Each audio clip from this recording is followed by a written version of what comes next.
Hello everyone, welcome to APO classes. और मैं आज आप लोगों को एनसीईआरटी नीट का प्रिपरेशन कराऊंगी, मतलब all competitive exam for NCERT. और जिसमें मैंने एक नया टॉपिक लिया है ब्रीथिंग। ठीक है, क्या लिया मैंने? Breathing, breathing and exchange of gases. Okay okay, ये हमारे टॉपिक का नेम। ठीक, तो इसमें हम लोगों को पहले मैं ब्रीथिंग क्लियर करूँगी कि ब्रीथिंग क्या होता है। ब्रीथिंग या पल्मोनरी वेंटिलेशन।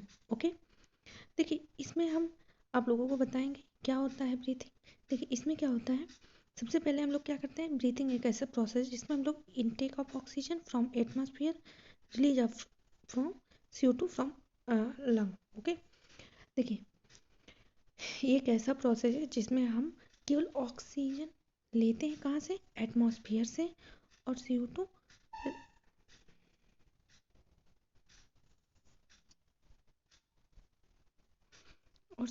रिलीज करते हैं। ठीक है, इसके पहले समझाने से पहले मैं थोड़ा सा आपको पहले मैं बताऊंगी लंग्स का एक वैसे रफली फिगर, और उसमें हार्ट का स्ट्रक्चर कि हार्ट कहाँ रहता है, मैं ये बताने की कोशिश करूंगी। ठीक है, देखिए जैसे ये लंग्स है आपका, ये लंग्स का मैं पोजीशन, इसमें मुझे हार्ट का पोजीशन बताना है।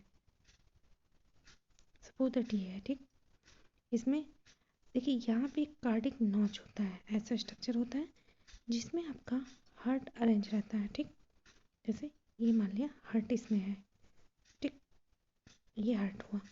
ओके, और एक चीज आपके इसमें एल्वियोलाई होते हैं। देखिए ये एल्वियोलाई है। देखिए जब आपका ये ब्लड के थ्रू ही एक्सचेंज होता है, ब्लड के थ्रू ही ऑक्सीजन का चेंजिंग होता है। ठीक, किसके थ्रू होता है? ब्लड के थ्रू। ये ब्लड के थ्रू ही एक्सचेंज होता है, और यही जब आपके हार्ट में एक्सचेंज होता है तो यहाँ से आके लेते हैं। ठीक है, यहाँ से आके आपका ऑक्सीजन, यहीं पे ऑक्सीजन फिल होता है, और यहाँ से ऑक्सीजन आपके हार्ट में आता है। अब मैं इसके लिए पहले मैं आपको हार्ट का स्ट्रक्चर बताती हूँ। ठीक, देखिए अब मैं यहाँ पे अब मैं यहाँ पे थोड़ा सा हार्ट का स्ट्रक्चर बताऊंगी। क्लियर? देखिए ये हमारा हार्ट है, समझने की फिगर अच्छा बनाया मैंने। ओके, देखिए इसमें भी 4 चैम्बर होते हैं, right auricle, right ventricle, left auricle and EL है। ठीक, एंड लेफ्ट वेंट्रिकल। ओके, इसमें भी देखिए एक चीज़ है कि देखिए हमारा यही वाला हार्ट है, इस हार्ट की मैं बात कर रही हूँ, यही हार्ट ऐसे अरेंज है कि यहाँ से डीऑक्सीजनेटेड ब्लड नीचे से, हार्ट का स्ट्रक्चर मैंने पीछे चैप्टर में समझाया है, वहाँ से आप जाके देख सकते हैं। ठीक है, देखिए और यहाँ ऊपर से आता है,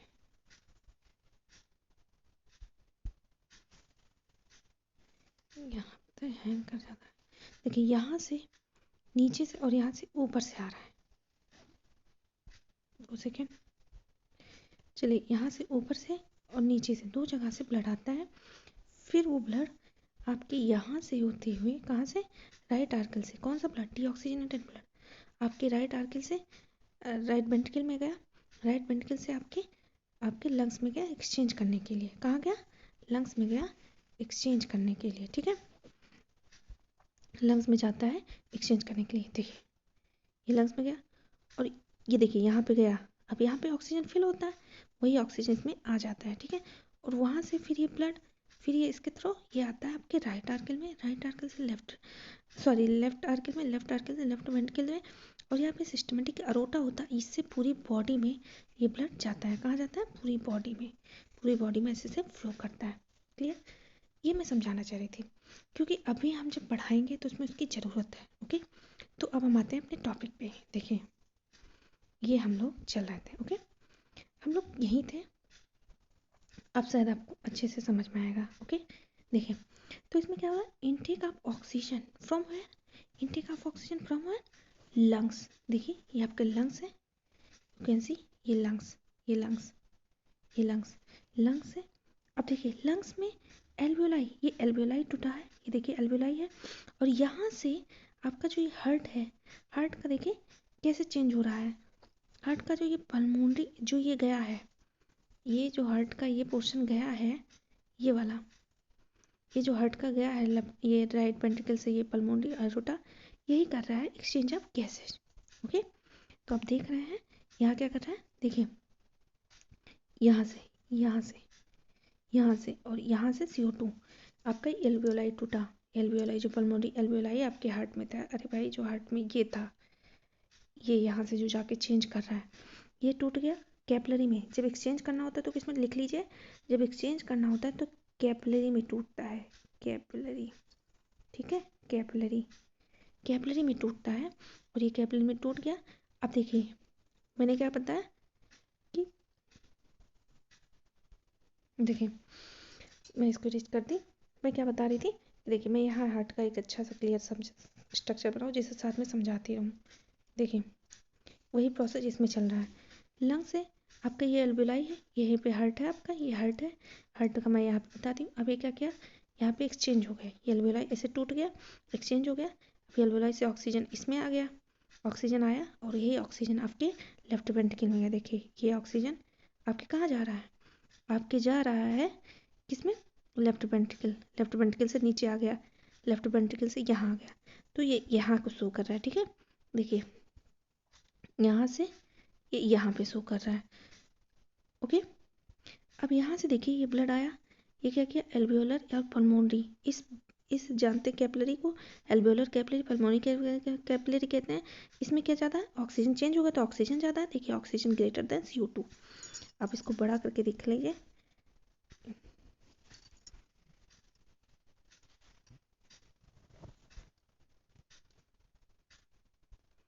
देखिए अब इसमें क्या है, देखिए यहाँ ऑक्सीजन फिल है, यहाँ पे क्या फिल है, देखिए यहाँ पे ये एल्वियोलर कैपिलरी है, इसमें ये एल्वियोलर कैपिलरी जो लंग्स में था, ये लंग्स था ना बड़ा सा लंग्स था, उसी लंग्स में था ना एल्वियोलर कैपिलरी, जो जिसमें क्या हो गया, अब ऑक्सीजन जब एक्सचेंज हो तो ऑक्सीजन ज़्यादा हो गया देन दी CO2। अब यहाँ पे पल्मोनरी वेन होता है, ये पल्मोनरी वेन कह रहा है, पल्मोनरी वेन से यहाँ आ गया, पल्मोनरी वेन से यहाँ आ गया, फिर यहाँ से इसमें आया, तो वही कर रहा, पल्मोनरी वेन से लेफ्ट आर्किल में आया, देखिए इधर से गया है, ये मैंने समझाने के लिए ऐसा बनाया है, लेफ्ट आर्किल, लेफ्ट वेंट्रिकल से उसका लेफ्ट वेंट्रिकल में गया, ये देखिए लेफ्ट वेंट्रिकल में गया और लेफ्ट वेंट्रिकल से ये ऑक्सीजनेटेड ब्लड नीचे आ रहा है, आपके टिश्यू को मिलेगा, ठीक। तो ये मैं समझा रही थी। तो देखिए इस पे क्या कर रहा है, gain of oxygen, release of CO2 and exchange of gases, क्या कर रहा है, exchange of gases, alveolar and pulmonary capillary, ठीक, ये हो गया। उसके बाद देखिए अब ये जो ऑक्सीजनेटेड ब्लड आया, क्या हो गया, अब ऑक्सीजनेटेड ब्लड आया तो देखिए अब ये ऑक्सीजनेटेड ब्लड आगे आपके पूरी बॉडी में लेके गया, पूरी बॉडी में पहुंच गया, और पूरी बॉडी में पहुंचने के बाद ये देखिए अभी हमारे पहुंच गया टिश्यू लेवल पे, कहाँ पहुंचा, टिश्यू, ये देखिए आपका टिश्यू है ये। अब ये देखिए नीचे आपका ये टिश्यू है, ये टिश्यू में क्या आ रहा है, CO2 ज़्यादा हो गया, CO2 ज़्यादा कैसे हो गया, देखिए ग्लूकोज को यहाँ स्टार्क फार्मूला से लिखते हैं, जो आपका 6C6H12O6, जो आपका इंटेस्टाइन में ग्लूकोज बना था, वहाँ ऑक्सीजन रिएक्शन कर लिया, ऑक्सीजन रिएक्शन किया तो हमें मिला एनर्जी प्लस CO2, और यही CO2 ये है, CO2 ज़्यादा हो गया, अब ये CO2 क्या होगा, यहाँ से यहाँ पहुँच गया और ऑक्सीजन ले लिया, फिर ऑक्सीजन लेके यही काम करेगा, फिर CO2 जोड़ेगा। अब देखिए अब वो CO2 कहाँ जा रहा है, अब वही CO2 फिर से जो मैंने बताया आपको, पहले भी बताया, ये CO2 सीधे आपके राइट आर्कल में गया, फिर राइट वेंट्रिकल से राइट आर्कल से राइट वेंट्रिकल पे आएगा, फिर यहाँ से फिर वही प्रोसेस शुरू होगा, फिर देखिए वही प्रोसेस शुरू होता है। देखिए फिर क्या कर रहा है ये, देखिए यहाँ पे आपके यहाँ से फिर राइट आर्कल से राइट वेंट्रिकल से लेफ्ट आर्कल, लेफ्ट वेंट्रिकल, देखिए फिर यहाँ से जाता है, फिर से अल्वियोलाई से लंग आता है, फिर चेंज करता है, अब CO2 उसको दे देता है और ऑक्सीजन ले लेता है। यहाँ पे देखिए यहाँ पे CO2 दे रहा है, ऑक्सीजन ले रहा है, फिर ये ऑक्सीजन ज़्यादा हो गया, फिर राइट वेंट्रिकल से ऐसे ऐसे पूरी बॉडी में। तो देखिए जो एक्सचेंज हो रहा है गैसों का 2-3 जगह हो रहा है। देखिए पहला तो एल्वियोलर कैपिलरी, मतलब यहाँ पे। और हाँ, जब भी चेंज एक्सचेंज करना होता है ब्लड तो कैपिलरी, कैपिलरी आपने बताया था आपके आर्ट, मतलब बताया उस चैप्टर में, पिछले चैप्टर में, आर्टरी, वेन, वाहिनियाँ, वेसल्स 3 होते हैं, artery, when and fine capillary होता है। कैपिलरी क्या जरूरत होती है? कैपिलरी जब ब्लड एक्सचेंज करना होता है। देखिए यहाँ पे ब्लड एक्सचेंज हो रहा है ऑक्सीजन CO2 का, यहाँ पे कैपिलरी है, और नीचे आप देख सकते हैं यहाँ पे भी कैपिलरी है। ठीक, you can see here, here भी कैपिलरी, ये यहाँ पे देखिए यहाँ भी कैपिलरी है। क्लियर? तो कैपिलरी का यही फर्क होता है। ठीक है, इसको स्क्रीनशॉट ले सकते हैं, बहुत फाइन नोट है, एक एक लाइन एनसीईआरटी का है और इधर उधर का एक भी टॉपिक नहीं है। क्लियर? तो ये सारी चीज़ें हमारा है। ओके, तो अब हम देख लें। देखिए अब 3-4 जगह अब हम देखते हैं, इस अभी मैं इसको जरूरत पड़ेगी तो मैं बताऊंगी। ब्रीथिंग, ब्रीथिंग में हम लोग क्या किए? देखिए स्टेप मैंने इसके लिखे हैं। पहला है, तो ब्रीथिंग के पहले स्टेप क्या है? इनटेक ऑफ ऑक्सीजन, इनहेलेशन किया। पल्मोनरी रेस्पिरेशन या एक्सटर्नल रेस्पिरेशन, कहाँ? एल्वियोलाई या कैपिलरी, वो पल्मोनरी रेस्पिरेशन, वहाँ पे मैं लिख दिया एक्सचेंज रेस्पिरेशन, मतलब एक्सटर्नल रेस्पिरेशन। फिर इसका टिश्यू रेस्पिरेशन, देखिए दिखा भी दें, देखिए ये है एक्सटर्नल रेस्पिरेशन, ये आपका है टिश्यू रेस्पिरेशन। यहाँ सिस्टमेटिक कैपिलरी, देखिए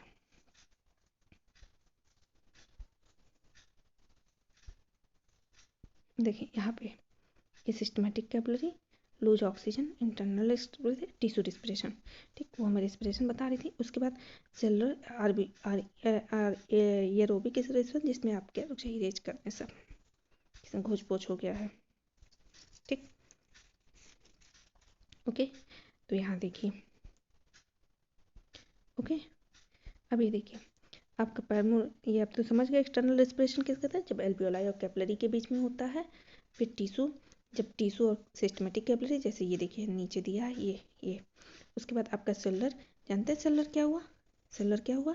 जब यही आपका एक्सचेंज होता है सेलुलर, यही ये जो ग्लाइकोलिसिस, यहीं पे टिश्यू में जो ये ग्लूकोज का चेंज हुआ, glycolysis, Krebs cycle and ETS, electron transportation, तो यहाँ पे ये साइकिल होती है सेलुलर रेस्पिरेशन। और लास्ट में रिलीज ऑफ ऑक्सीजन। ठीक, क्या होता है? रिलीज ऑफ CO2 एक्सलेशन होता है। ठीक है, और इस तरह से आपका पूरा ब्रीथिंग का एक मैकेनिज्म दिखा। अब हम इसमें आगे पढ़ेंगे कि क्या क्या पढ़ना है। तो और एक चीज़ और, जब आपका ग्लूकोज टूटता है, मैं यह रिएक्शन लिख देती हूँ यहाँ पे। देखिए यहाँ पे मैं एक चीज़ दिखाने की कोशिश कर रही हूँ। देखिए ये देखिए चीज़, ये देखिए आपका जब ग्लूकोज टूटता है यहाँ पे, किसमें? सेलुलर रिस्पिरेशन में। मैंने बताया कि ग्लूकोज कैसे CO2 कहाँ बना, तो उस समय आपका H2O भी निकलता है। ठीक है, और मैं एक रिएक्शन से समझा सकती हूँ।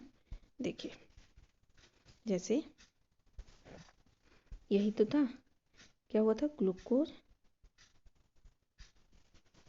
प्लस ऑक्सीजन, फिर C6 क्या बन गया? सॉरी, यहाँ पे हमें क्या मिलेगा? एनर्जी,